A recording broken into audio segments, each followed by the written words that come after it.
নমস্কার বন্ধুরা, আজ চিংড়ি মাছের কাটলেটের রেসিপি নিয়ে এলাম। সাধারণত আমরা মাটনের কাটলেট, চিকেনের কাটলেট খেয়ে থাকি। এটা কিন্তু চিংড়ি মাছের কাটলেট এবং মাঝারি বা ছোট সাইজের চিংড়ি মাছ দিয়ে এই কাটলেট অতি সহজেই ঘরে তৈরি করা যায়। কিভাবে তৈরি করতে হয় তাহলে শুরু করি। এখানে আমি 250 গ্রাম চিংড়ি মাছ নিয়ে মাথাটা আর লেজাটা আর খোসাগুলো ভালো করে বাদ দিয়ে নেব। তারপরে পিঠের সুতো বের করে ধুয়ে পরিষ্কার করে 1 চামচ লেবুর রস দিয়ে মাখিয়ে রেখে দেবো খানিকক্ষণ। রসটা ভালো করে মাখিয়ে নেব পুরোটা। এই সময় 1 চামচ আদা রসুন আর কাঁচা লঙ্কার পেস্ট পুরোটাই মাখিয়ে নেব, দিয়ে খানিকক্ষণ রেখে দিতে হবে। মাখিয়ে 10 মিনিট রেখে দিতে হবে। এখানে অল্প কিছু ধনে পাতা আর কিছু পুদিনা পাতা নিয়ে নিয়েছি। পুদিনা পাতা আপনারা চাইলে দিতে পারেন, নাহলে শুধু ধনে পাতা দিয়েও করতে পারেন। এটা আপনারা ইচ্ছে অনুযায়ী করতে পারেন। এখানে 3টে লঙ্কা কুচিয়ে নিয়েছি, ছোট 1 চামচ আদা কুড়ে নিয়েছি, বড় 1 চামচ রসুন কুড়ে নিয়েছি, মাঝারি সাইজের একটা পেঁয়াজ কুচিয়ে নিয়েছি। এরপরে চিংড়ি মাছগুলো একটা বোর্ডের মধ্যে রেখে দেবো। তারপরে চপার দিয়ে প্রথমে একটু আস্তে আস্তে করে মিশিয়ে একটু স্পিডে ছোট ছোট টুকরো করে নেব। কিমার মতন করে করে নিতে হবে। এপিট ওপিট করে যতটা ছোট টুকরো করা যায়, একবার এদিক করে একবার ওদিক করে সমস্তটা ছোট ছোট টুকরো করে নেব।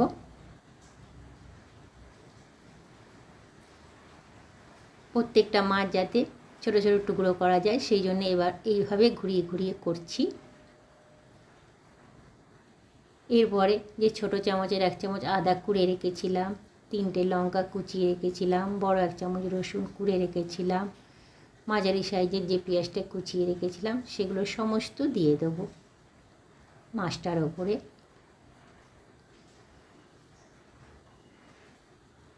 আবার চপার দিয়ে এগুলো ভালো করে মিশিয়ে নিচ্ছি। পেঁয়াজগুলো যাতে আরও ছোট ছোট টুকরো করা যায় সেই জন্যে চিংড়ি মাছটার সঙ্গে ভালো করে মিশিয়ে মিশিয়ে চপার দিয়ে টুকরো টুকরো করে নিচ্ছি। পুরোটা খুব সুন্দর করে এইভাবে মিশিয়ে নিতে হবে, একটুও যাতে গোটা গোটা না থাকে। এরপরে যে ধনে পাতাটা রেখেছিলাম সেটা উপর থেকে দিয়ে দিলাম। ধনে পাতা দেওয়ার পরে পুদিনা পাতা আমি এখানে একটু দিচ্ছি, এটাও পুরোটা ছড়িয়ে দিলাম ধনে পাতার ওপরে। একইভাবে আবার চপার দিয়ে এগুলোকেও মিশিয়ে নিচ্ছি পুরো মিশ্রণটার সাথে। খুব সুন্দর হয়ে গেছে। এরপরে স্বাদ মতন লবণ দিয়ে নেব। লবণ দেওয়ার পরে একটু চিলি ফ্লেক্স আর একটু গরম মশলার গুঁড়ো ছোট চামচের 1 চামচ দিয়ে নিলাম। 1 চামচ জিরে ভাজার গুঁড়ো দিয়ে নিলাম। আর একটু লবণ লাগবে সেটাও দিয়ে নিলাম।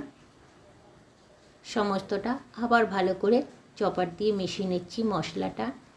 এখানে 2টো পাউরুটি নিয়ে সাইডগুলো বাদ দিয়ে পাউরুটিটা গুঁড়ো গুঁড়ো করে নিচ্ছি। দিয়ে চিংড়ি মাছের মিশ্রণটার সঙ্গে ভালো করে মিশিয়ে আটা মাখার মতন করে পুরোটা মাখিয়ে নেব, যাতে ছোট ছোট বল তৈরি করা যায়। যদি মনে হয় আর একটা পাউরুটি লাগবে তাহলে আর 1 পিস দিতে পারেন, তাহলে গঠন করতে সুবিধে হবে গড়তে। আমি এখানে 2 পিসই দিয়েছি। গড়ার ক্ষেত্রে অনেক সময় আর একটা লাগলে সেক্ষেত্রে দেওয়া যেতে পারে। এরপরে এগুলো গোল গোল প্রথমে বলের মতন একই সাইজের 5টা শেপ তৈরি করে নেব। 5খানা হয়ে গেছে। এরপরে এগুলো কাটলেটের মতন করে গড়ব। এখানে 1 চামচ কর্নফ্লাওয়ার আর 1 চামচ ময়দা রেখেছি। এটায় স্বাদ আনার জন্যে অল্প একটু লবণ আর একটু চিলি ফ্লেক্স মাখিয়ে নেব। ময়দা আর কর্নফ্লাওয়ারটা, লবণ আর লঙ্কার গুঁড়োটা মিশিয়ে নিলাম, চিলি ফ্লেক্সের গুঁড়োটা। এরপরে এগুলো কাটলেটের শেপ দিতে হবে। সুন্দর করে আস্তে আস্তে করে একটু ধরে ধরে গড়তে হবে।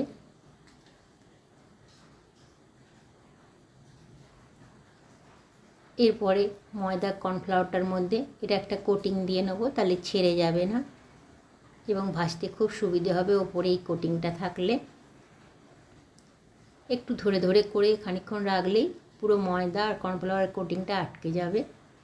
এখানে একটা ডিম নিয়ে নিয়েছি, এটা একটু স্বাদ মতন লবণ দিয়ে এটা একটু ফেটিয়ে নেব।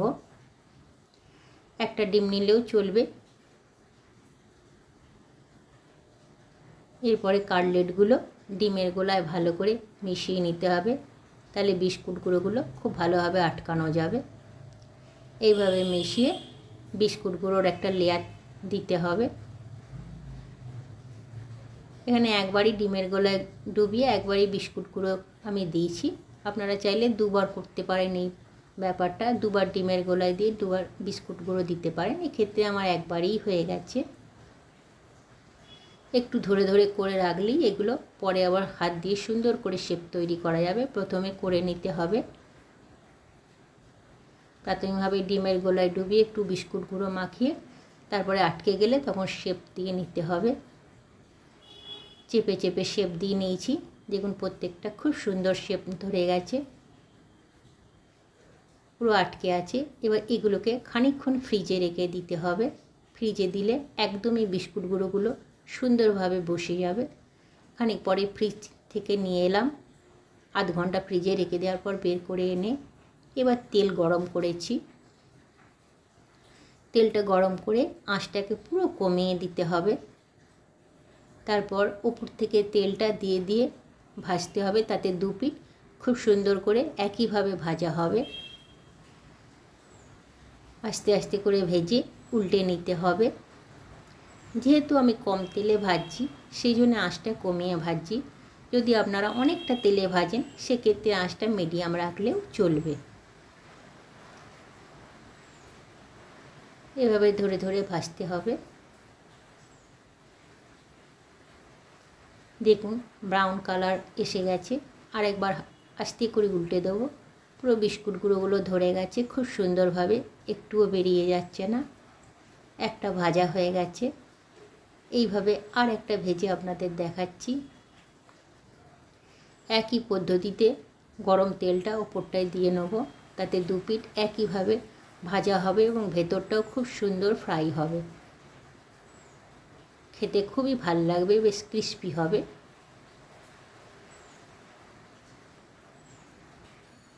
একই পদ্ধতিতে ব্রাউন করে ভেজে নেব। দুখানা ভাজা হয়ে গেছে। এইভাবে সমস্তগুলো ভেজে নিতে হবে। দেখুন সমস্ত পাঁচটাই ভেজে নিয়েছি। সসের সঙ্গে পরিবেশন করছি, সাথে চাইলে স্যালাডও দিতে পারেন। অপূর্ব সুন্দর খেতে হয়, দারুণ একটা স্টার্টার। আপনারা প্লিজ একবার ট্রাই করবেন বন্ধুরা। আর যদি ভালো লাগে আমার পরবর্তী ভিডিও দেখার অনুরোধ রইল। পাশে থাকবেন প্লিজ প্লিজ প্লিজ। নমস্কার।